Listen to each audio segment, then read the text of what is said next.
Welcome to Chapters, everyone. Thank you so much for joining in on this discussion of picking up the pieces to 100 Broken Promises. I am Yushima Cherry Burks, your host and the author of said book. Every Sunday for the next 9 weeks, we will be discussing one chapter of my book. Okay, panel, introduce yourselves and tell us what you do and how you're feeling today. We can start with, Hi. okay, go ahead. Hi, I'm Shunketta. I am a AR specialist and I am feeling awesome today. Great, good to see you. Welcome. Thank you for Thank being you. here. Newbie. I'm Nubian Star. I'm a writer, painter, crocheter, all things creative, and I'm excited to be here today. Yes, I'm excited to have you. Welcome, sis. Good. Thanks for being here for me. Thank you. And twin Chanelle. Hi, I'm Chanelle Wesley, author, writer of CC Think. I'm really excited about the panel. It's just been an amazing journey, so I'm happy and I'm excited. It's been awesome. Yes, thank you. We have had such a good time, ladies. I'm glad to have you here too, Chanelle. I have really enjoyed your insights and your different perspectives. And today we're going to bring it like we've been bringing it, okay? Without further ado, let's get started. Today we're discussing Chapter 6. The titles in Chapter 6 are Idealess, Promises, Broken Friendships, Strained, Crazy Christy, I'm a Mother, and Then There Was One.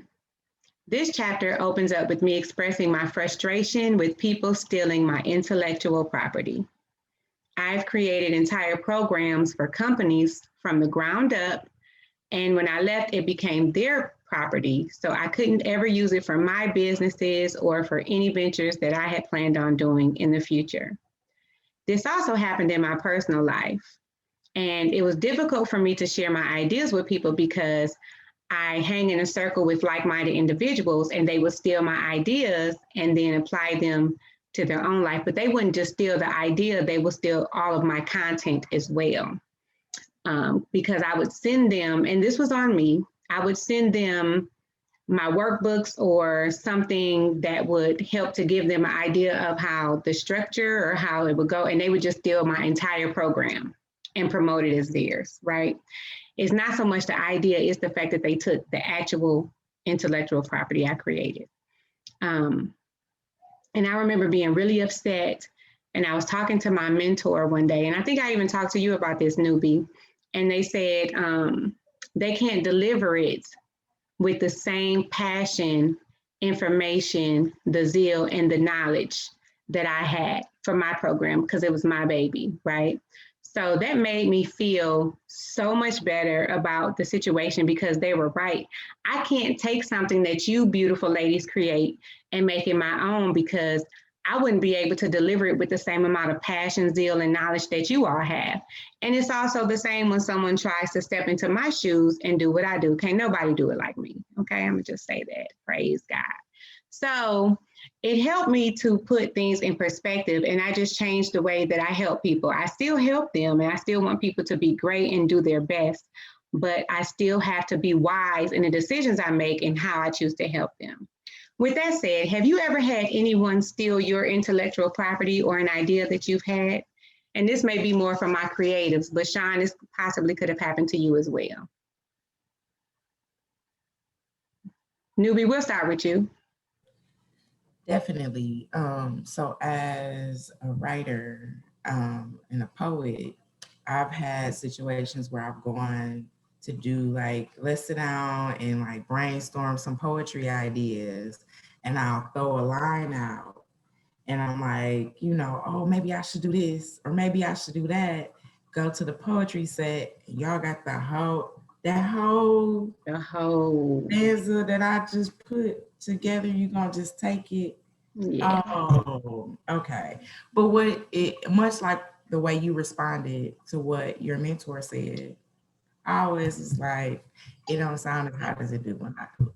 It just don't sound as good because I'm gonna use it I've used it in a way. I did a whole poem back to somebody who actually did that to me. and they weren't smart enough to pick it up. So I loved it. Look. Okay. right. So I did a whole poem back to a person who did that to me. But I truly do believe it is exactly what you said. What's meant for me is meant for me. That's it. And you can't do what I do, deliver it the way I deliver it, or even understand it in the perception into which I. So. Right, exactly. Yes. Thank you. And I remember those days when we would sit up and we would have our little ciphers and we would be writing for the slams or the next thing that was coming up. Yeah. And people would steal each other's lines and steal each other's like blocks of sayings. And you knew that y'all had just worked on that and that was yours. But like you said, can't nobody deliver it like you. And I know the comedians talk about this a lot too. Apparently this happens where their whole sets get stolen and they'll see their set on Comic View and they wrote the set. So yeah, no one's exempt. Okay, thanks Nubi for sharing. Yes, I remember that. Okay, Sean and Chanelle, have any of you ever had your intellectual property or idea stolen? If not, you can say no. I haven't. Okay, thank you. Chanelle?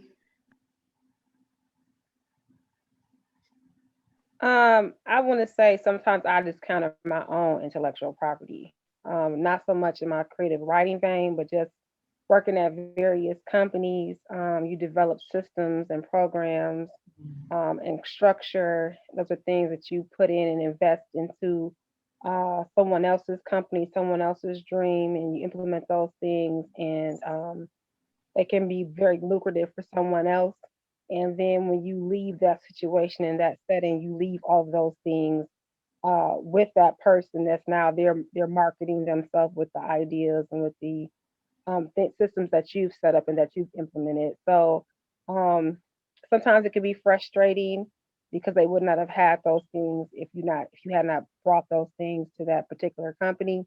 But it's also been to me like just rewarding in the fact that I know just knowing that what I've done, it gives me a more polished feel, and I just take that with me, and I haven't allowed that to weaken me, but I just use it as a strength and just go on and to implement what's better, what things that I missed, what ways can I tweak and improve.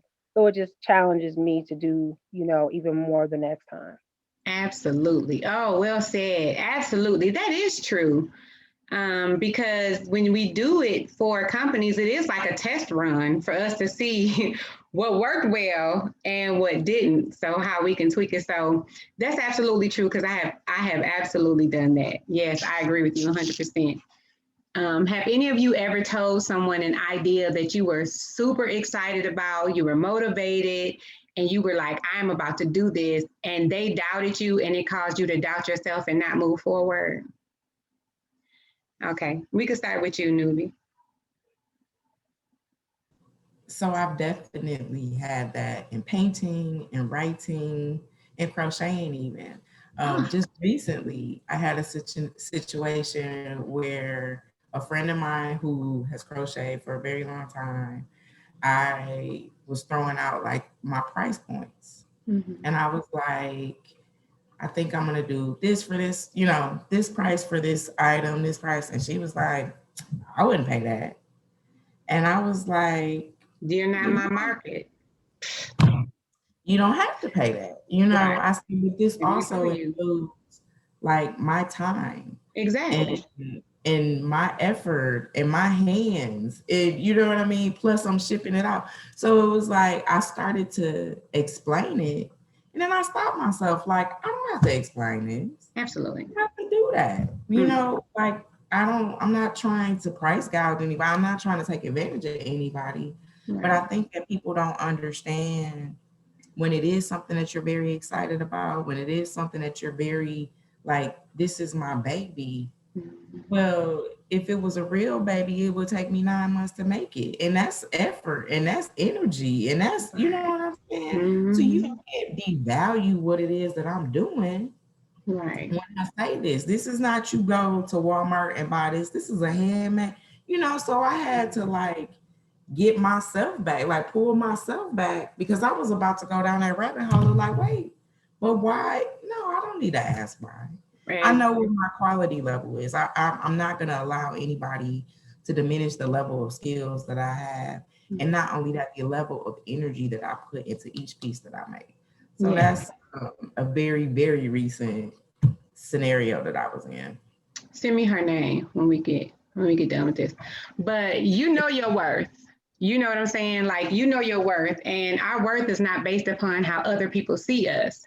It's based upon who we believe we are. And if people can't match me, you weren't my market anyway. I wasn't targeting you, right? I was targeting somebody above you. So that's it. That's I enough. recently heard something that was very poignant to me. A person on Shark Tank made a comment about art. And one of the things that he was saying was you have to always upsell your art so that even if you are not in a status place, that people put in their mind your worth and the amount that you're asking for. And that was such a valuable jewel for me because it was, I've always struggled with, I don't want to exclude anybody in the possibility of getting anything that I have. And so I have undersold myself and undersold my services and undersold my talents in an attempt to try to be communal. And when I heard that, it was like, if my ultimate goal is to be valued, is for my art in whatever form that is to be valued, I can't undersell that. Because if you will go and pay $10 million for a piece of art that an elephant is made, then I got, you know what I'm saying? Then I need to get my coins. Come on. Thank you. You ain't never lied. Exactly. Paying. I say I'm gonna start paying with my earlobe. Like, how much is that worth? We gonna figure it out. Straight up. You're right. For real. Serious. Yeah. So that is something that anytime I have doubt on pricing or value in myself and what I do intellectually, word wise, paint wise, crochet wise, I remember that I am worth this. I'm worth it. And once again, to piggyback off of what we said, nobody can do it the way I do. That's it. And I honestly, I believe that, and I know it to be true because I've seen it with my own eyes, so I absolutely believe that. Okay, thanks, Newbie. What about you, Sean? As I said the other day, I'm not crafty like you ladies, It but could be anything. I know, just listen. Okay, go ahead. But when I was starting school, Mm. my ex-husband, he was like, well, maybe you picked the wrong time to go to school. So like I had always wanted to go, back to school, even when we were living out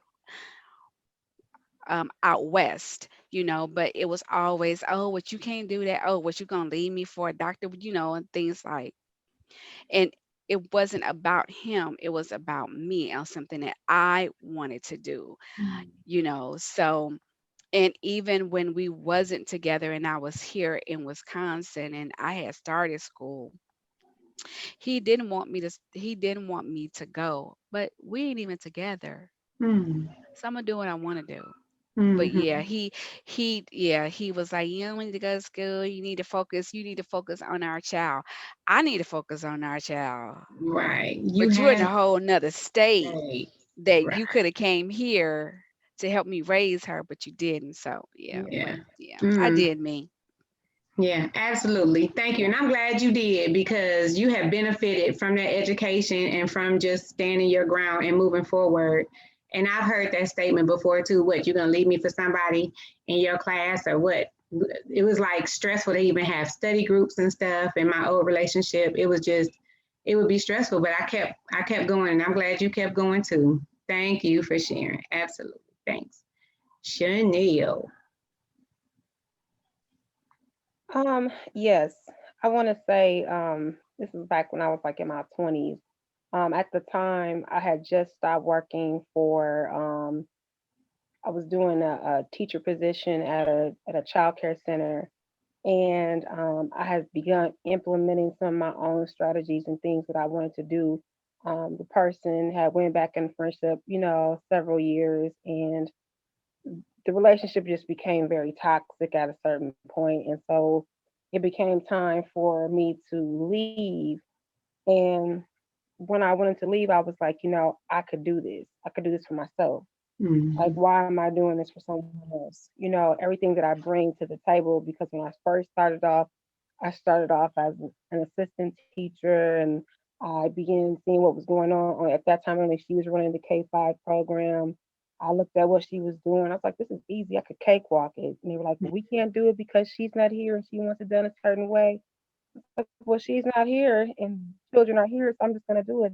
And if she has a problem with it, then she'll tell me when she sees me. So I took it, the stuff that she was doing, I did that. The children surpassed it. I started implementing my own things, and I'm like, I got this. And so by the time that it came a point for us to part ways, I was thinking like, you know what, I could totally run this on my own. I could do my thing for myself. And at the time, I wanted to do it inside my house. My mother, and then we had a duplex, family duplex, so they sit above me, and so I was talking to them about what I wanted to do. My grandmother, she was all on board for it. She was like, "Yeah, you really could do that." And mom was like, well, "Chanelle, no, I don't think you should, and I don't know if it's a good idea." And that's just because that's just who my mother was. She was very timid, and I think she had a lot of aspirations, things that she wanted to do at that point in her life. But at that point, she just really wasn't willing to take risks. She was more risk averse, and so it just really stunted me from what I wanted from what I wanted to do, because I got the pushback, and I was upset about it. And I ended up, doing things for other people, opening up other people's businesses. Even her best friend, Mm. her best friend was trying to do something, and it was very mediocre. But by the time I got done with it, not only did she have a thriving family center, but she ended up getting a group center. All things that I opened from strategies, things that I implemented. I did all her policies, everything. And my Wow. mom was just looking. I'm like, lady, I could have did this a long time ago. It was all Yes. in me to do, and I just was stunned because of pushback.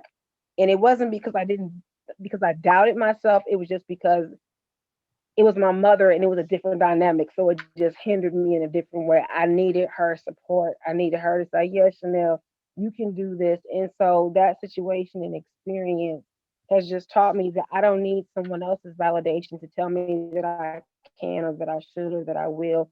I want it. It's mine. I'm going to own it. I'm going to accept it. I'm going to embrace it.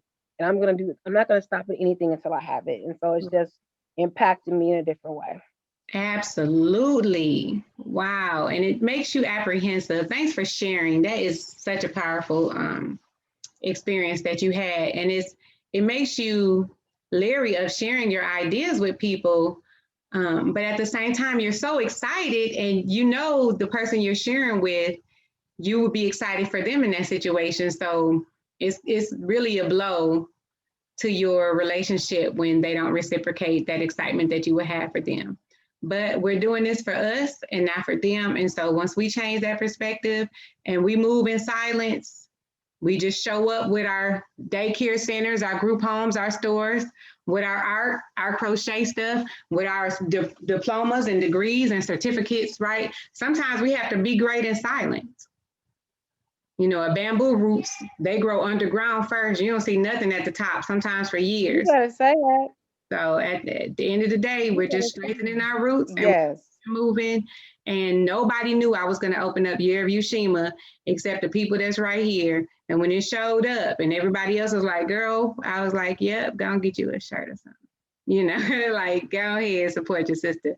Because I don't need to announce to everybody, because I don't have time to listen to what your failed dreams, didn't do for you. Don't put that on me. I don't accept and receive that. And I want to keep my same level of energy and motivation. I want to move forward. Speaking of moving forward, chapter 5 also covers a neighbor who became an associate and later a friend, but not really, because there were variables that I discussed in details that we just don't have time to talk about today. So I guess she was more of a frenemy. This chapter covers broken friendships, and it describes how each of those relationships have broken down. Have any of you ever had frenemies?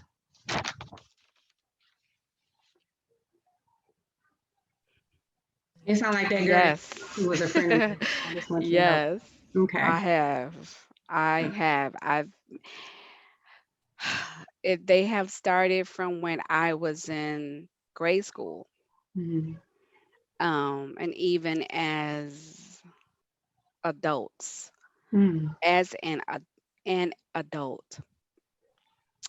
And you sit back and you think about like yourself, Mhm. like what did I do to, or and then I think about, jealousy, what's this person jealous of me? Like in school, like I didn't have anything, I had the necessities, but I wasn't walking in like Blue Ivy, you Right. know. Wasn't nobody dropping me off at school, in a limo or Right. whatever kind of car she get dropped off, or whomever. But Mhm. I'm just saying, like, and the time that you give to this person, knowing that there's some deep lining, undercover sneakiness that this person is trying to do, talk Mhm. bad about you, sleep with your man, you know. So is like, and it's crazy, but thank goodness it has not hardened me to Mhm. make friendship with other women, Right. because I know some women be like, I don't have women friends, I just got male friends, because females are so catty and, this, that, and the other. But it's some genuinely good women out there that you can Mhm. create great relationships with, and that you all can, grow from each other, motivate each other, influence each other. Like I don't know you all personally outside of you, Shima, but I would love to be your friend and your friend, as well, because we are coming from a genuine place. There's no motive behind us being friends, you know, or getting to know one another. I have a friend who says after a certain age, she's not bringing on any friends in her life. I'm not her, because you just never know who you may meet. And it's nothing wrong with being kind and you getting to know an individual. That may be the best person that you ever that has ever entered your life. So you just never know. But yeah, I have had frenemies for years, and it's it's crazy. It's crazy. Thank you. Thanks for sharing. That was great. The second part to that question, Sean, I want to ask you before we ask Nubian Chanelle to answer. What is a deal breaker with your friends? What's the one thing that they can do that will cause you to never deal with them again?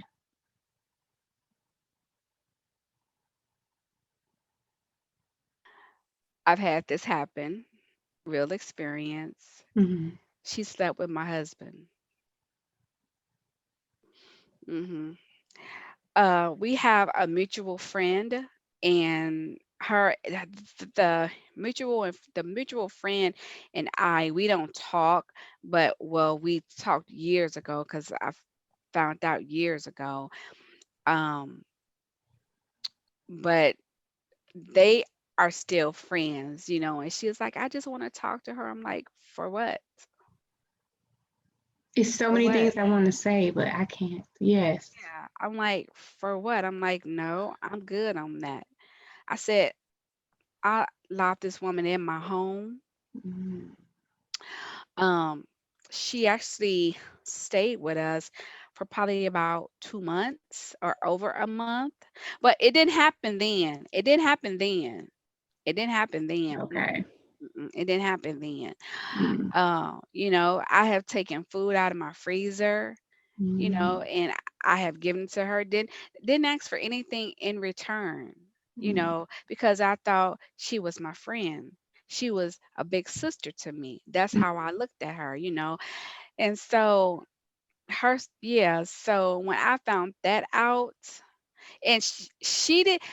The crazy part is, y'all, she was telling me on the slide.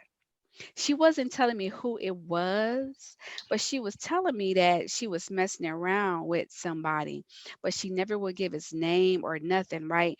And we was like this. When I say we was like all Yeah. intertwined and stuff like that, that's, I mean, I I had known her. She had been cheating on her husband forever. Right. So, and I knew.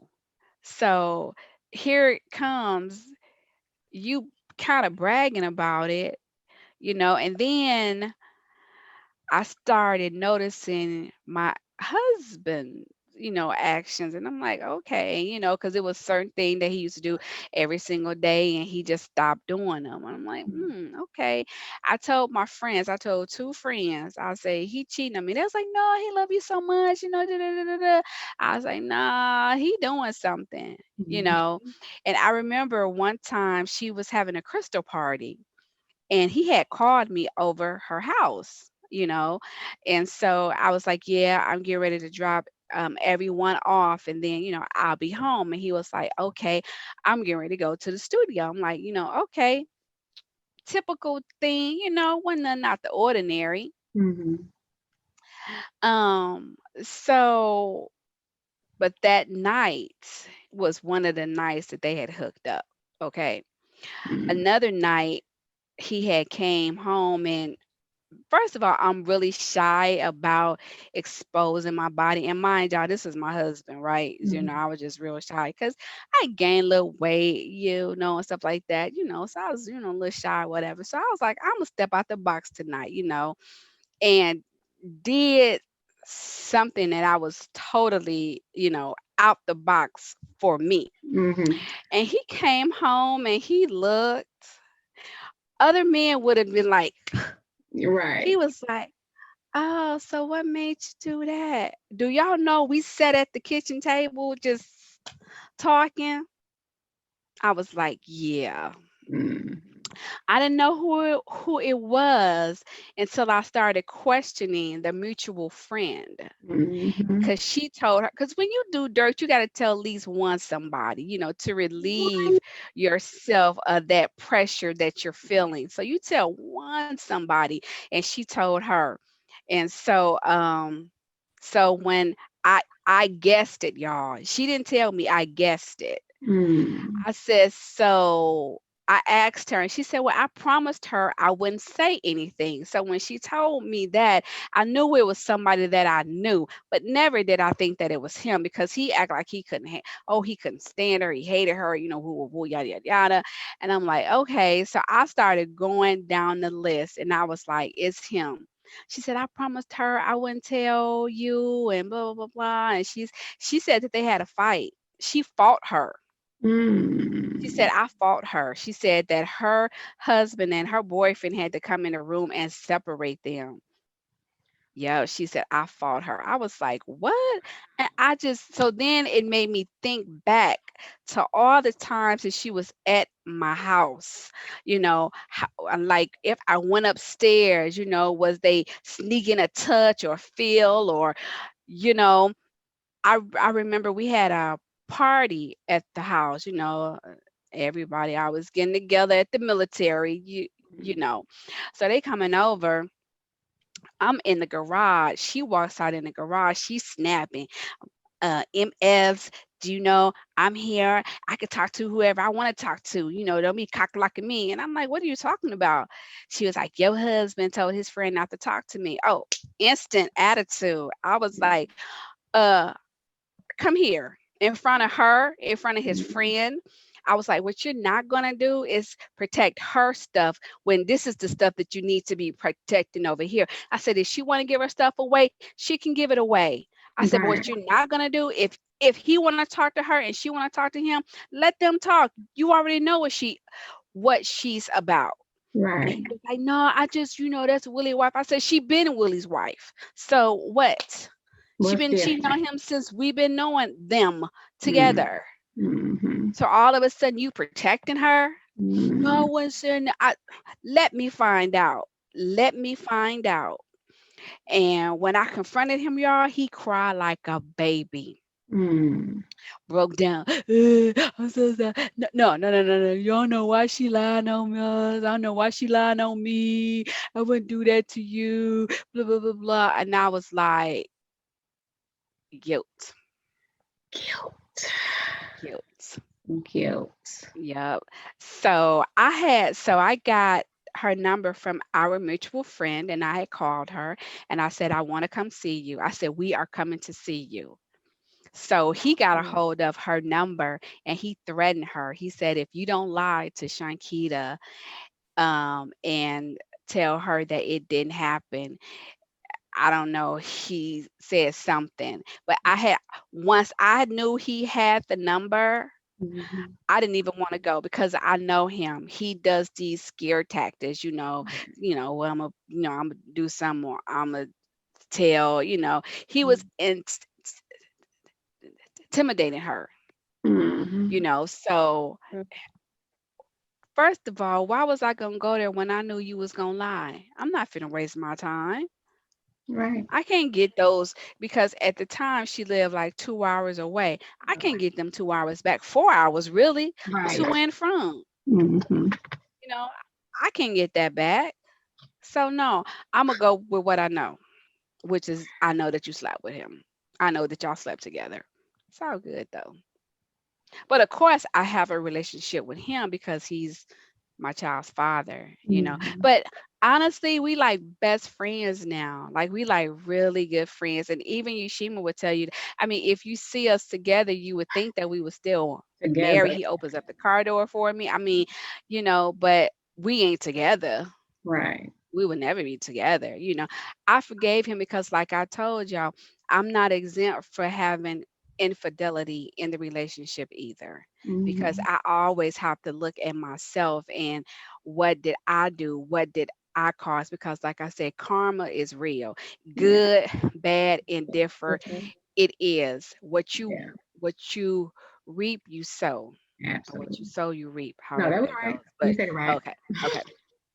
But yeah, but yeah. Wow. I was not expecting that story right now. And I just want to end it. Like that was I can't top that one because listen, that was one of the stories in chapter 5. Crazy Christy came over every time I would leave my house. She lived right across from me, so she could see me leaving. She would all of a sudden have to run over here and bring me something when I wasn't home. And so I had one of them too. just always running up at your house, and it's like, call me. I told you to call me before you come, even if I am there. You need to call me first. Yeah, that's so Mhm. disrespectful. Very disrespectful. Like if my friend has a man, I'm I'm not. gonna No. call. I don't. First of all, even if she living by herself, I'm still going to call because I don't know what she got going on. Right. I'm still gonna call and say, "Hey, girl, you busy? You want some company?" Right. Fine. Right. But no, I don't do that. No. Yeah. And Mm-mm. then having friends, I'm very conscious about like how I dress and what I wear around people's man. If my butt is covered, is my Mhm. shirt long enough? Are these pants too tight? Like Am I I showing never cleavage? is my cleavage too like I never want to give the impression that I'm trying to catch anybody look, anybody eye. That is not what I'm about. I don't even want you looking at me too long. If you hug me a second too long, I'm telling. And it may not even be nothing. But guess, You gave me that minute long hug. hey, bruh, hey, you know what I'm saying? Like, too much. You know what I'm saying? Because I don't want to give the impression of any foolishness because I've Mhm. been through that. And Sean, I commend you. You ain't getting no record behind it. You just Because when I found out she You wasn't living should. in San I'm so Diego glad no you said that more, because I've been holding it in for so long. she wasn't living in San Diego anymore. She was 2 hours away, and I Girl, really didn't know exactly where she lived. But yeah, her of all people would have got it because she already knew the things. Because I told y'all she was my big sister. So just right, imagine what I shared with her. right. I've only known you ladies for yeah.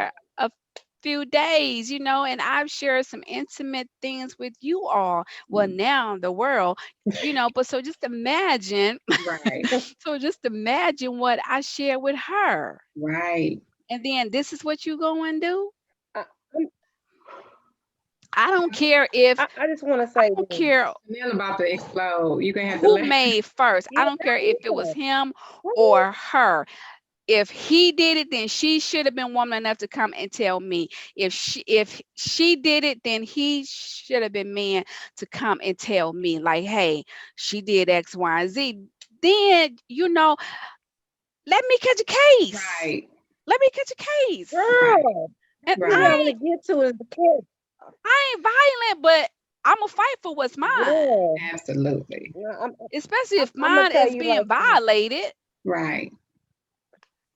I'm so glad I'm meeting you right now at this space in life. I'm so serious because if we would have did this like 10 years ago, I'd have been like, "Girl, let's go. Been We rolling up. fighting. We would have all been rolling up. But This one right here, I would have had to not I've tell been with you. the nonsense. I already know. I already know. Girl, it's just Yeah. too much. I'm telling you, I got brought in like he got to get her. They gotta pay. That's what I'd have been feeling like. But I'm so glad you're in a different space in your life. I really am. It's definitely amazing. Yeah, I cannot. So thank you, Sean. I can't. It's no topping that. So ladies, have you ever had any frenemies? Yes. Okay. I want to say my former best friend.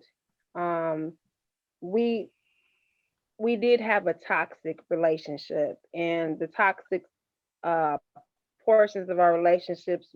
Again, I told you before, when I have friends, I did allow them to come in and to dump on me. Whatever they were in, I was in. If they were up, I was up, down. Like I said, total right or whatever it is. And we just got to a point where she, if it wasn't what she, it would be cool for having a dumping session for her to come and dump all of her things off on me, for me to try to encourage, for me to try to build, to try to support all of those things. And whenever I would voice my feelings, my concerns, things that were going on that were heavy, that were my issues, she was totally unsupportive. You know, even to the point where sometimes she would become combative. And for a while, I would just hold my peace. I'll be offended, but I wouldn't say anything. And it just got to the point where it was just too much. Right. And we had no healthy boundaries. And it just got to the point where I just became like, I don't know why I'm holding my peace. I'm just taking my filter off, and whatever comes out is just going to come out. And I'm going to just accept it what it is. And I just like this one particular time we got into this really heated argument, and I was just giving her all my opinions, 2 cents, 5 cents, 25 cents, whatever I had. I was just throwing it all in the mix at this point. And she became offended because I wouldn't allow her to just say whatever she wanted to say about my situations. I'm like, when you talk to me about your situations, I'm supportive.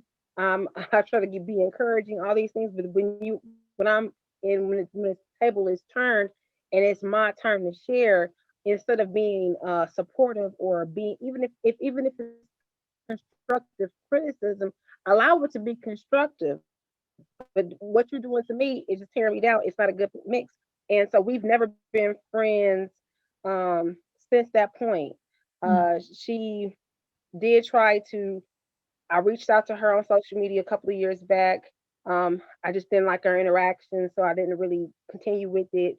We unfriended off Facebook, and then a few years ago, she reached back out to me, and so I accepted the friendship, but nothing has been said. But to me, I just felt like, why even send a friend request? You don't have any personal engagements with me, and I don't have any of those things with you anymore. I do wish you well, but to me, it was depleting me too much. It was taking away from everything, and I felt like a person was just trying to mute me. And like I said before, just dealing with abuse, I never want to be put on mute again. And that's just how I felt like the situation. She was a friend in some instances, but she was definitely an enemy in others. Yes. Yes. Thank you for sharing. Absolutely. I'm sure everybody here has had those friendships that were one-sided, and your other friends may be telling you that, you know, showing you the warning signs and warning you of the red flags. I don't know how many times Newbie has told me, like, this one ain't your friend, this one ain't for you, you know. And I would always defend them because we would feel like, well, I understand why this person is ABCD, and really we were enabling them to continue with their toxic behaviors by staying in that relationship. So yeah, absolutely. Thanks for sharing, Chanelle. And what would you consider a deal breaker? This is the second part to the question. What would you consider a deal breaker in your friendships? Anything that presents itself that's taken from me. I think everything is exchange. I believe that there is balance. But if you're withdrawing more than you're depositing into me, I just can't allow it. I'm not going to allow myself to be put in that a situation. I understand in relationships, you're going to have an exchange. Everything is not going to be 50-50. There are times when a person can only put in 20 and you can put in the 80, but it has to be vice versa. It just can't be one-sided. And so I can't maintain or sustain any relationship that constantly makes withdrawals but doesn't make any significant deposits. Absolutely. Absolutely. Well said. Well said. Yes, that's great. Thank you. Newbie, have you ever had any frenemies? Oh, you know that I have had some frenemies. Oh, I You know. know, to me, a frenemy is a classic manipulator, and so they definitely figure out your weaknesses or really your strengths because it's the parts of you that are the best, and they use them. And I've definitely had scenarios where I'm the type of person that when I meet you, I believe who you are until you show me something different. Right. And so I had a particular friend who, when we first met, I thought that we were like mind. And it was like, hey, could you do this for me? Sure, I'll do it. You're my friend. You know what I mean? Sure. But then when I would later on be like, hey, could you help me out? It was always some excuse as to why she really couldn't, you know what I'm saying? As to why she really couldn't do what she needed to do. And then it became more and more asking of me, like you said, Chanelle, like more and more trying to take from me. And then I started to hear, like we'd have private conversations and things that were said in that private conversations were being made public. And it was always at my detriment. It was always statements being, well, you know, she said, or you know, she thinks. I heard that you said, you know what I mean? Right. And it just got to the point to where, like, once you show me, maybe this is my Virgo self, but once you show me, I'm out. I'm not gonna do it because it will allegedly end in violence. So I just don't have time. Allegedly. I don't have time. Allegedly. Right. Or it's gonna end with me saying things, using my tongue as a sword. And I don't think anybody needs that. Right. So the deal breaker for me is lying. I can't handle a liar. I was always told you don't be a liar and a thief. Right. And so very seriously, I can't do it. I don't, if I find out you've lied on me, lied about me, you've misconstrued something I said in a way that makes me look villainous or makes me look foolish, or because my friend would never put me in a position to be foolish. Right. If you care about me the way I care about you, I'm never going to do anything to put you in any kind of funny situation. And it was just way too many funny situations. It was way too many sideline jokes that were not jokey, but you was really let me talk about you, LOL. Let me don't kiki with somebody else because I don't got time for that. I'm too old for that. You know what I mean? And I'm at a place where I value my energy. And so if I value my energy enough to give it to you, I need it to be right. Because otherwise I can't do it. Absolutely. Oh, well said. All of that. And listen, all of you ladies have blown it out the water. Nubian, I'm gonna get your second question in a minute. Unfortunately, Shunketta has to go, everybody. So, boy, I know. Thank you so much. Oh my goodness. see you next week at 11. Okay, praise God. Yes, ma'am. Thanks, Sean. Bye. Yes. Bye. But yeah, I absolutely hear what you're saying about just their ability to manipulate the situation and make you look bad in every scenario. That is a common theme in my book for a reason why I've had to let go of some friendships, because the way that they told the story. And here with me, I try to tell my bad and my good. I tell it all. This is my part in it. This is what I did. I was trash at this time. Hey, it is what it is. And, you know, this is how I handled the situation. I could have done better. But whenever you villainize me in every conversation to get people to pity you and to alienate me from the possibility of having a new friendship, because that's how it happened with me a lot, then we don't need to talk. It's nothing else for us to discuss. That's it. That's good. Yes, thank you. And what is your deal breaker with your friends? Lying is a deal breaker. Embellishment, you know what I mean? Anytime that you can use what I've done with you, for you, on your behalf, you know what I'm saying? Anytime you using me against myself to diminish how the world views me or how other people view, to put you in a higher status of view than I am, I don't have the energy to deal with that. Because I'm a genuine, when I call you friend, I take the word friend very seriously. Right. So if I call you friend, then I expect for you to treat me, and again, maybe this is my own delusional perception of the world, but treat me the way I treat you. Right. And so if you're gonna lie on me, because we're all grown-ups, there's no need for us to lie. So if you're gonna lie on me, or if you're gonna I had a friend, which made me really feel like it was a coup. We had a group of friends, a mutual group of friends, and where I'm thinking we all cool, we all on the same level, we all had the same understanding. Then she turned around, she's talking behind my back to where I got people that I'm really good with looking at me sideways. And I'm totally confused. Why is the energy so off? Well, the energy is so off because this person has sprinkled a little lie here, a little lie there. And when I brought it up, it was oh, well, it wasn't that big of a deal. What? It's not that big of a deal. It would be a really big deal if I did it to you. Right. It'll be a really big deal if I said these things or she was really good for making those.